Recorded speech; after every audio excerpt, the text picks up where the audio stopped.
प्रभु की स्तुति हो। और आज फिर एक बार प्रभु के वचन के बारे में हम सीखेंगे। और आज का मेरा विषय है प्रभु के लिए तरसे। प्रभु के लिए तरसे। एक कहानी बताई जाती है 1835 की, कि एक आदमी था जो कि एक डॉक्टर के पास गया और शहर का नाम था फ्लोरेंस, इटली में। और वो आदमी बहुत व्याकुल था, चिंता में था और उसको बहुत बड़ा थकावट महसूस होता था। लगता था काफी निराश है। उसको नींद बराबर नहीं आती थी, बराबर खाना नहीं खा पाता था और वो दोस्तों के साथ मिलना नहीं चाहता था। इसलिए वो डॉक्टर से मिला। डॉक्टर ने उसको पूरी तरह से सर से लेके पांव तक बराबर चेक किया और जब उसको बराबर तपासा तो बोला कि भाई देखो, तुम्हारी तबीयत तो बिल्कुल अच्छी है, तुम्हारी शारीरिक तबीयत तो बहुत अच्छी है, तुम शरीर में बहुत ही बढ़िया हो, लेकिन ये तुम्हारे शरीर का सवाल प्रॉब्लम नहीं, ये तुम्हारा कुछ मन का सवाल है, तुम्हारे मन के विचार है, तुम्हारे भावनाओं का प्रॉब्लम है। इसके लिए आपको मैं एक इलाज देता हूं।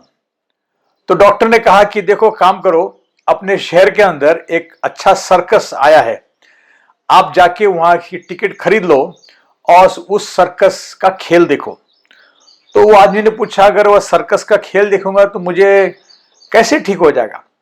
तो डॉक्टर ने कहा, देखो, सर्कस में अलग अलग खेल होते हैं, जानवर वगैरह खेलते हैं, लेकिन इस सर्कस की एक खासियत है, वहां जो एक ग्रिमाल्डी नाम का एक जोकर है, वो जोकर दुनिया का सबसे बढ़िया जोकर है।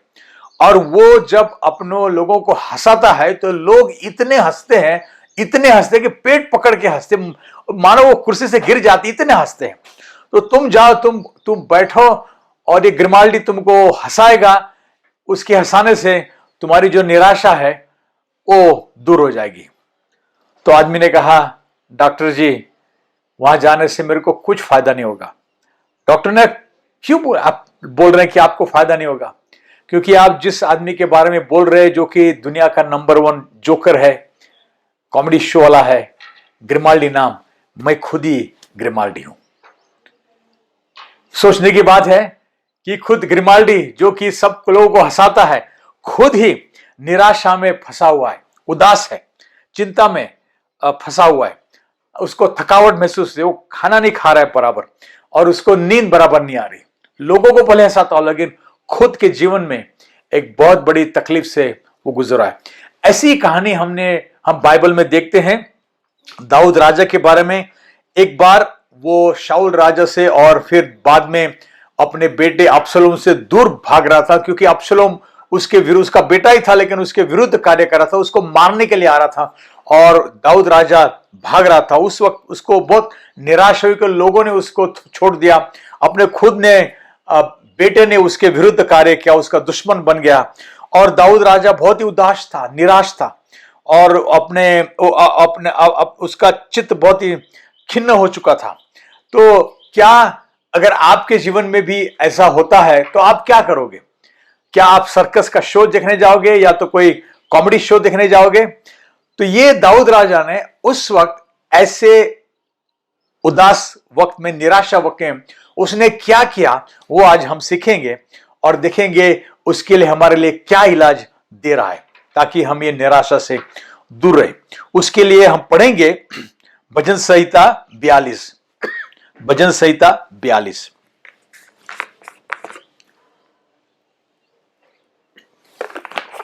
जैसे हिरनी नदी के जल के लिए हाफती है, वैसे ही हे परमेश्वर, मैं तेरे लिए हाफता हूं। जीवते परमेश्वर का मैं प्यासा हूं। मैं कब जाकर परमेश्वर को अपना मुंह दिखाऊंगा? मेरे आंसू दिन और रात मेरा आहार हुए हैं और लोग दिन भर मुझसे कहते रहते हैं, तेरा परमेश्वर कहां है? मैं भीड़ के संग जाया करता था। मैं जय जयकार और धन्यवाद के साथ उत्सव करने वाली भीड़ के बीच में परमेश्वर के भवन में को धीरे धीरे जाया करता था। यह स्मरण करके मेरा प्राण शोकित हो जाता है। हे मेरे प्राण, तू क्यों गिरा जाता है और तू अंदर ही अंदर क्यों व्याकुल है? परमेश्वर पर आशा लगाए रख, क्योंकि मैं उसके दर्शन के उद्धार पाकर फिर उसका धन्यवाद करूंगा। हे मेरे परमेश्वर, मेरा प्राण मेरे भीतर गिरा जाता है, इसलिए मैं यरदन के पास के देश से और हरमोन के पहाड़ों और मिसगार की पहाड़ों के ऊपर से तुझे स्मरण करूंगा। तेरी जल धाराओं का शब्द सुनकर जल जल को पुकारता है। तेरी सारी तरंगों और लहरों में मैं डूब गया हूं। तो भी दिन को यहोवा अपनी शक्ति और करुणा प्रकट करेगा और रात को भी मैं उसका गीत गाऊंगा और अपने जीवन दाता ईश्वर से प्रार्थना करूंगा। मैं ईश्वर से जो मेरी चट्टान है कहूंगा, तू मुझको क्यों भूल गया? मैं शत्रु के अंधेर के मार्ग क्यों शोक का पहरवा पहने चलता फिरता हूं? मेरे सताने वालों जो मेरी निंदा करते हैं, मानो उसमें मेरी हड्डियां चूर चूर हो जाती है, मानो कटार से छिदी जाती है, क्योंकि वे दिन भर मुझसे कहते रहते हैं, तेरा परमेश्वर कहां है? हे मेरे प्राण, तू क्यों गिरा जाता है? तू अंदर ही अंदर क्यों व्याकुल है? परमेश्वर पर भरोसा रख, क्योंकि वह मेरे मुख की चमक और मेरा परमेश्वर है। मैं फिर उसका धन्यवाद करूंगा। अभी ये जो भाग है भजन संहिता 42 का, उसमें लिखा है कि कोरह के बेटों ने लिखा है, लेकिन दरअसल जो धर्मशास्त्री है वो कहते हैं कि कोरह के बेटे ने नहीं लिखा है, लेकिन उन्होंने दाऊद की कोई कहानी सुनी है और दाऊद ने खुद लिखा है, उसके द्वारा वो प्रेरित होकर उन्होंने ये बात लिखा। तो ये दाऊद राजा की कहानी, जबकि वो अपने बेटे से भाग रहा था, ये ऐसे धर्मशास्त्रियों का कहना है। जब दाऊद राजा बिल्कुल उदास था, अकेलापन महसूस करा था, लोग उसको अस्वीकृत करते थे, उसको छोड़ दिया था, थकावट महसूस करता था और उसके साथ विश्वासघात हुआ है। और ऐसे थकावट जो शारीरिक था, मानसिक था, आत्मिक था, ऐसे परिस्थिति में उसने ये भजन संहिता 42 लिखा है। तो उसके द्वारा हम सीखेंगे, सबसे पहले सीखेंगे कि वो उसकी जो बुरी हाल है वो सच्चाई से प्रभु के सामने प्रदर्शित करता है। वो सच्चाई से प्रभु के सामने प्रदर्शित करता है। उसकी जो कुछ तकलीफ है वो तकलीफ प्रार्थना के रूप में प्रभु के सामने प्रदर्शित करता है। तो हमारा सबसे पहला अगर सीखना है, जो भी कठिन प्रसंग से हम गुजरते हैं तो हमें उसको छिपाना नहीं, बल्कि अपने प्रार्थना के रूप में प्रभु को बता देना है। हम देखते हैं उसको क्या क्या तकलीफें हैं, लोग उसके ऊपर ताना मार रहे हैं और लोग उसको उसके शत्रु पूछ रहे हैं, तेरा परमेश्वर किधर है? ताना मार रहे हैं। वो रो रहा है कि दिन और रात ये आंसू मेरा खाना बन चुके हैं, ऐसे वो बोल रहा है। और उसको नींद से वो वंचित है, उसको नींद नहीं आ रही, बेचारा परेशान है, हैरान है। वो बोल रहा है, वो बोलता है कि मैं दुख में डूब जाता हूं, और वो कहता है कि तेरे तरंगों में और तेरे लहरों में मैं डूब जाता हूं। और अपने आप को वो सताया हुआ अत्याचार, उस लोगों ने उसके ऊपर अत्याचार किया है, उसके बारे में वो बताता है।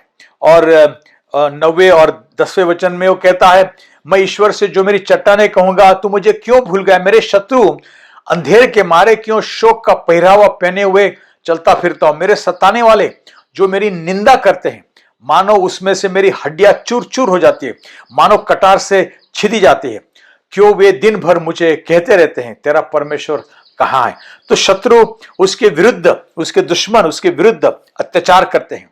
और ऐसी परिस्थिति में उसको लगता है मानो परमेश्वर भी उसको भूल गया है, ऐसे उसको महसूस होता है। ऐसा लगता है कि मानो परमेश्वर ने खुद उसका बहिष्कार कर दिया है।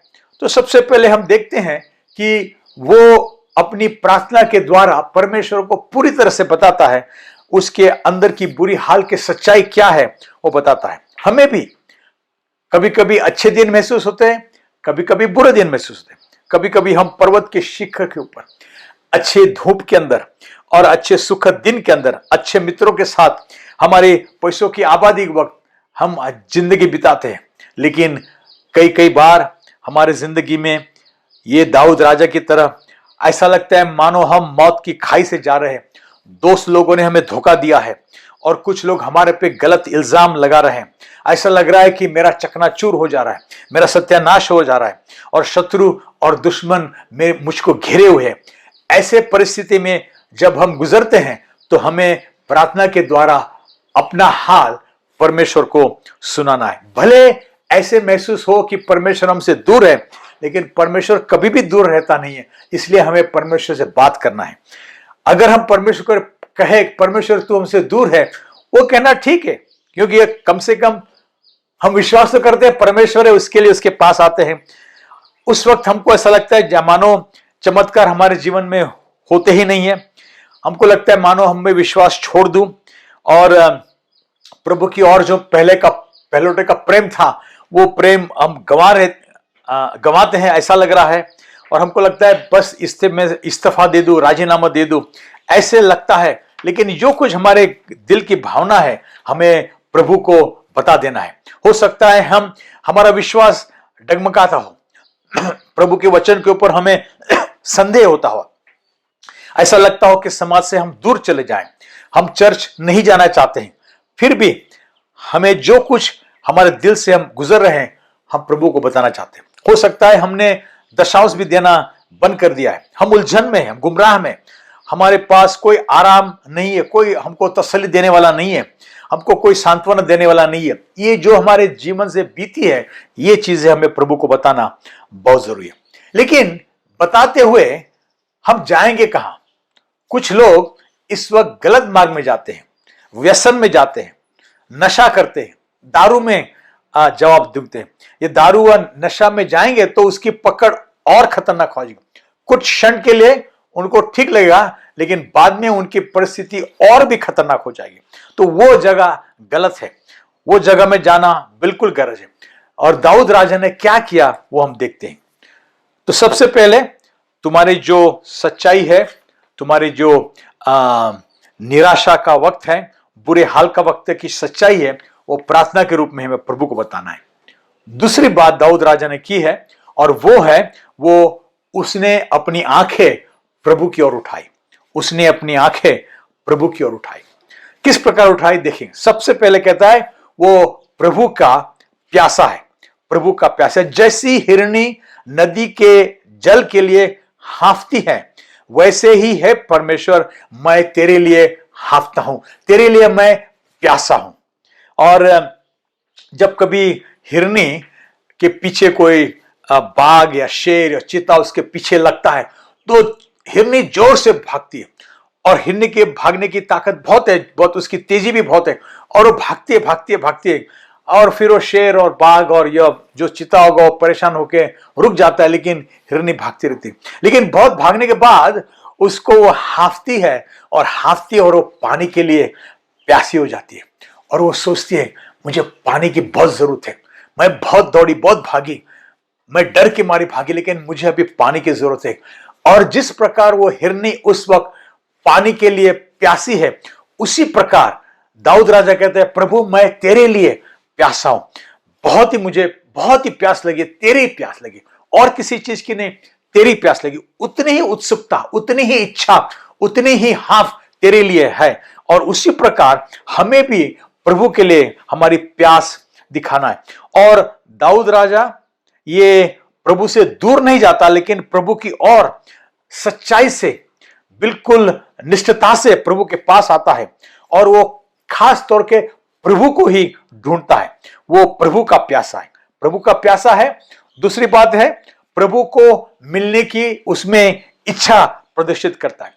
भले इस वक्त ऐसा महसूस होता है कि प्रभु उसको भूल गए, प्रभु गायब हो गए, प्रभु दिखाई नहीं देते हैं, लगता है प्रभु ने बहिष्कार किया, लेकिन वो प्रभु के साथ एक अपॉइंटमेंट लेना चाहता है, प्रभु को मिलना चाहता है, प्रभु के नजदीक आना चाहता है।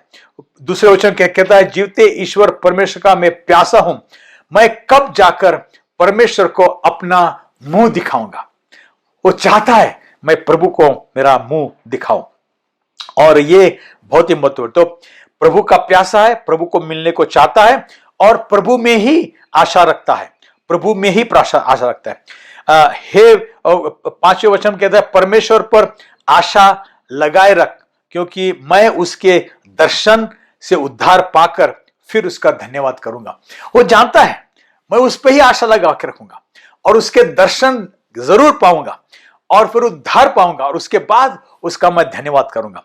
वो हमेशा प्रभु पर ही आशा रखता है। और वचन में लिखता है कि वो मेरा परमेश्वर अपने आप को पहचानता है, वो परमेश्वर है।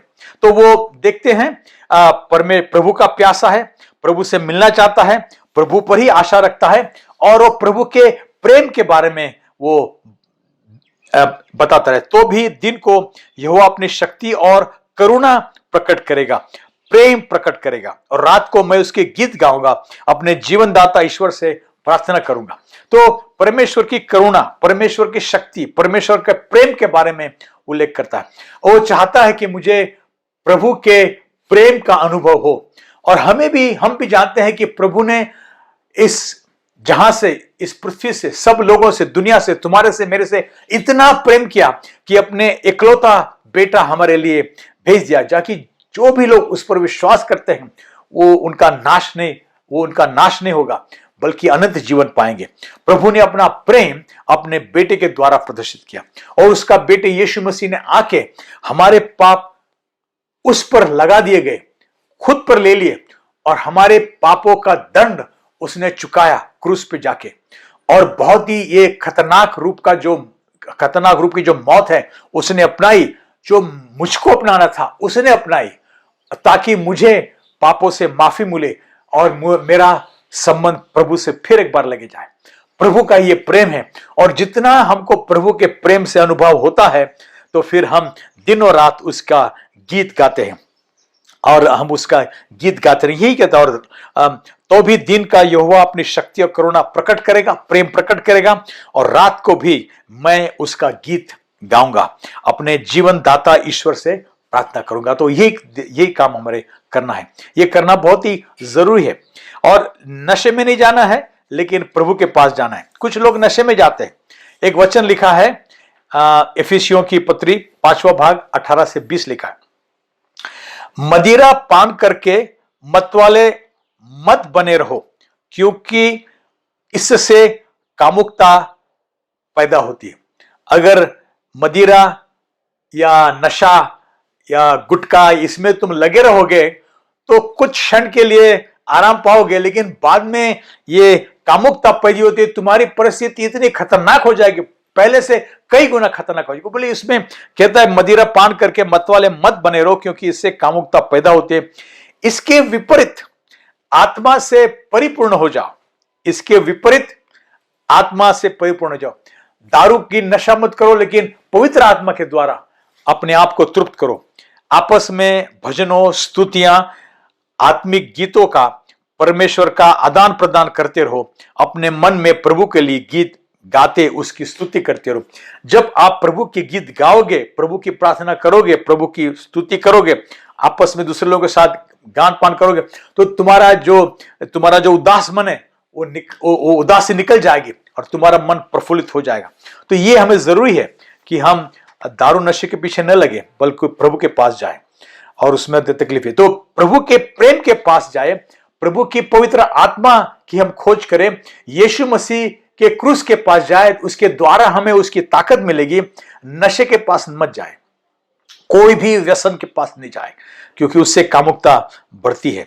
तो हम देखें अभी तक ये दाऊद राजा ने, अब देखते हैं कि प्रभु का प्यासा था, प्रभु से मिलना चाहता था, प्रभु में ही आशा रखता था, प्रभु की प्रेम करुणा के बारे में बोलता था, और कहता है प्रभु मेरी चट्टान है, प्रभु ही मेरी चट्टान है। 9वां वचन कहता है, मैं ईश्वर से जो मेरी चट्टान है कहूंगा, तू मुझे क्यों भूल गया। तो ऐसा लगता है प्रभु भूल गया, लेकिन वो प्रभु की घोषणा करता है, तू ही मेरी चट्टान है। और वो मेरी भावना, वो कहता है मेरी भावना ऊपर नीचे हो रही है, उस पर मैं स्थिर नहीं रह सकता, लेकिन तू मेरी चट्टान है, तेरी चट्टान पर जब मैं खड़ा रहता हूं तो मैं अपने आप को मजबूत महसूस करूंगा। तू ही मेरी नींव है, और तुझ पर ही मुझे स्थिरता मिलेगी। मेरी भावनाओं पर रहूंगा तो मेरा सत्यानाश हो जाएगा। इसलिए प्रभु की ओर उसका ध्यान लगा हुआ है।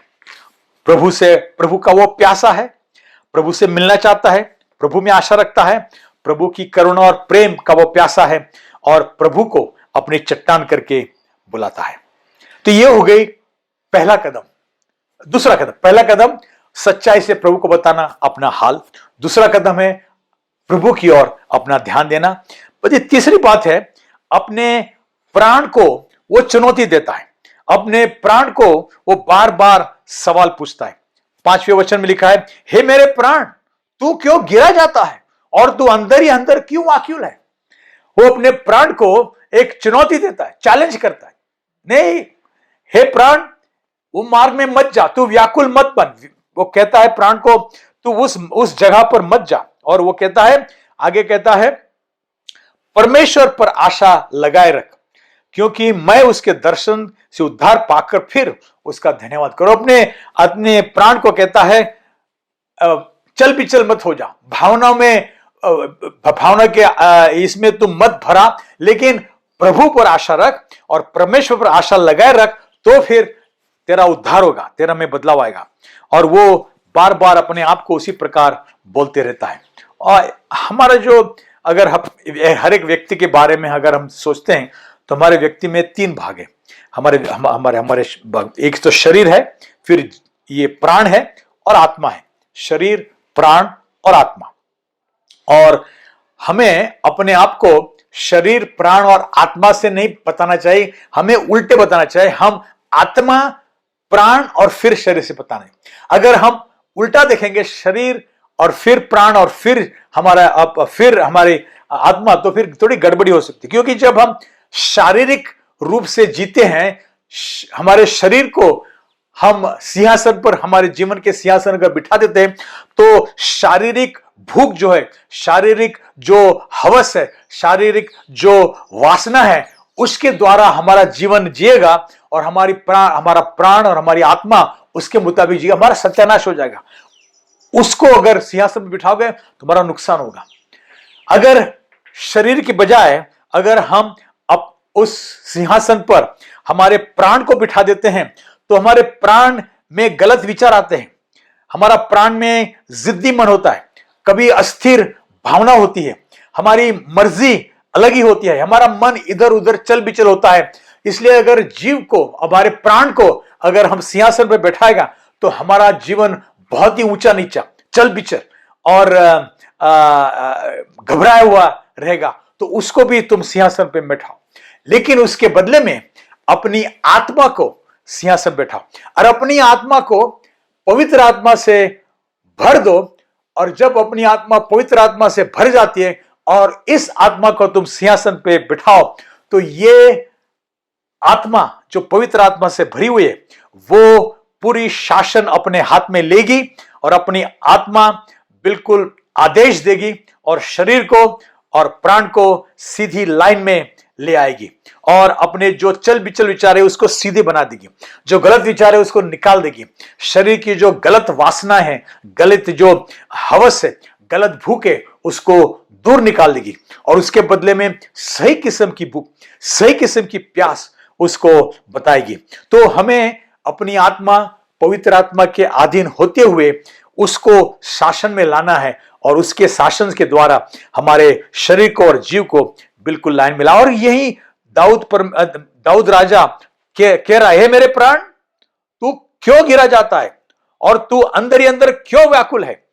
परमेश्वर पर आशा लगाए रख। इसकी आत्मा ने चार्ज लिया है, अधिकार लिया है और अपने प्राण को ऑर्डर कर रहा है कि तू बराबर लाइन में हो जा। तो आइए, हमारी आत्मा को हमें सिंहासन पर बिठाना है। दूसरी बात वो करता है, अपने गौरवशाली भूतकाल है, उसे अच्छे जो बीते हुए दिन उसको याद करता है। हम देखते हैं क्या क्या बोलता है। 4थे वचन में, मैं भीड़ के संग जाया करता था, मैं जय जयकार और धन्यवाद के साथ उत्सव करने वाली भीड़ के बीच में परमेश्वर के भवन को धीरे धीरे जाया करता था और स्मरण करके मेरे प्राण शोकित हो जाता था। और बोलता है, ये याद करता है कि वो वक्त था प्रभु के मंदिर में जाना, प्रभु के भवन में जाना, चर्च में जाने की बात करता है। वो याद करता है कि हम कैसे स्तुति आराधना करते थे, कैसे झुंड के साथ वो एक बड़े प्रोसेशन में जाया करते थे, एक उत्सव, एक जुलूस मनाते, एक जुलूस के रूप में जाते थे। साथी उपासकों के साथ एक बड़ा समुदाय बना के वो नाचते गाते प्रभु की स्तुति करते जाते। वो याद करता है, कहते आज मैं दुखी हूं लेकिन मुझे वो अच्छे दिन याद है और अपने प्राण को वो अच्छे दिन याद दिलाता है कि वो दिन मुझे फिर लौटाना है, और अपने आप को वो याद दिलाता है। वो याद दिलाता है परमेश्वर के भवन को जाने के दिन, यानी कि चर्च को जाने के दिन परमेश्वर की सुरक्षा को उसने अनुभव किया था। वो शक्तिशाली स्तुति आराधना का वक्त वो याद करता है, वो उत्सव जुलूस को याद करता है, और अपने साथी उपासकों का समुदाय को याद करता है। और उसी प्रकार अपने उद्धार और मोक्ष की जो पुरानी कहानी है उसको याद करता है। उसी प्रकार जो यहूदी लोग थे वो भी जब कभी मुसीबत में आ पड़ते थे, कठिन प्रसंग में आ पड़ते थे, तो हमेशा अपनी पुरानी चीज याद करते।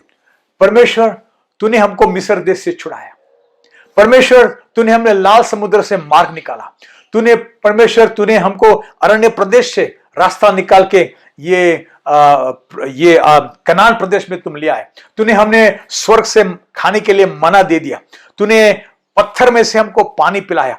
परमेश्वर तूने कितने सारे चमत्कार किए, करते आया, और आज हमें कठिन प्रसंग में आए हैं। जिस प्रकार तूने मदद तब की थी, आज भी हमारी मदद कर। जब वो चीजें याद करते थे तो उनका विश्वास बढ़ता था, प्रभु के साथ लगाव और लगता था।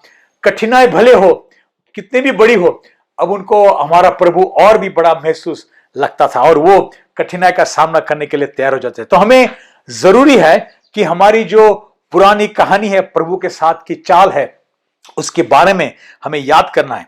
और वो कहता है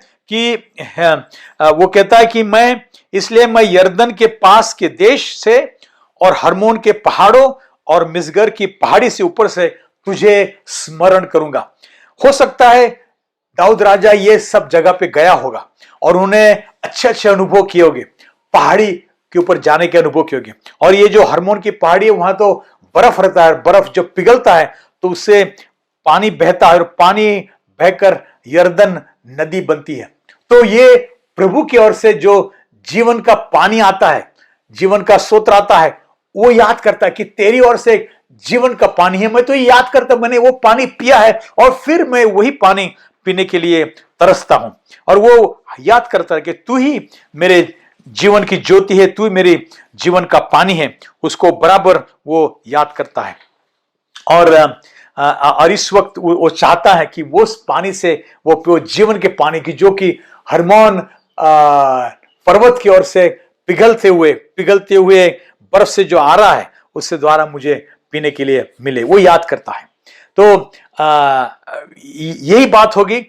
ये जो दाऊद राजा अपने जीवन में जो कुछ बीत रहा है उसको कैसे सामना करता है। पहले तो सच्चाई से प्रभु से बात बताता है कि प्रभु मुझे ये सब दुख है, फिर उसका मन, उसकी आंखें प्रभु की ओर उठाता है, और फिर अपने प्राण को बताता है, प्राण तू लाइन में हो जा। अपनी आत्मा को सिंहासन पे वो बराबर बिठाता है, और पुराने अच्छे दिन याद करके अपने विश्वास को बढ़ाता है। उसी प्रकार हम करेंगे तो जरूर हम भी हमारे कठिन प्रसंग में से बाहर निकल आएंगे।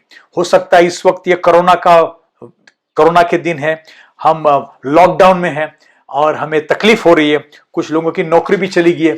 ऐसे कठिन प्रसंगों में पैसों की कमी है, हमें भी इसी प्रकार करना है जैसे कि दाऊद राजा ने किया। अभी अंत में एक छोटी कहानी बताता हूं और फिर मेरे संदेश को पूरा करता हूं।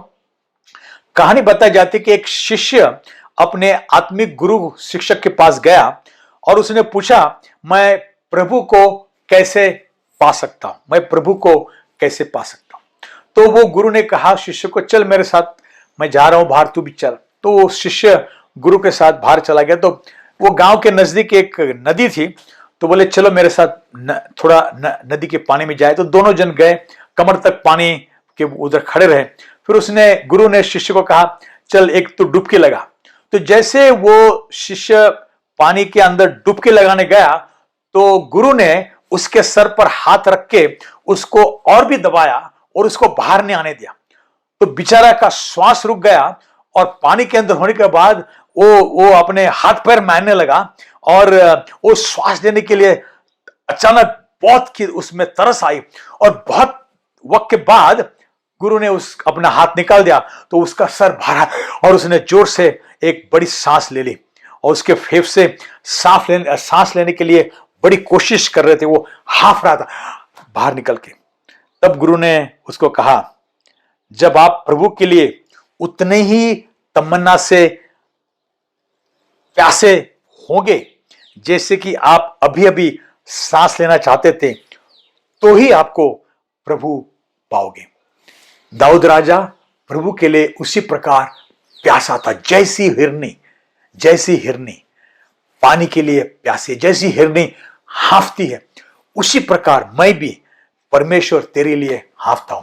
अगर आप उसी प्रकार से हाफते रहोगे, प्यासे रहोगे, तो जरूर आपको परमेश्वर का दर्शन होगा।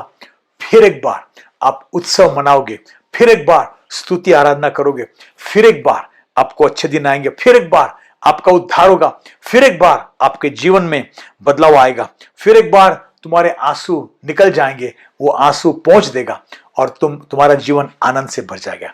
आइए हम उस पर विश्वास करें, उसको खोजें और उसके लिए हम प्यास बचाएं, और ताकि हमारा जीवन बदल जाए। आइए हम प्रार्थना करें।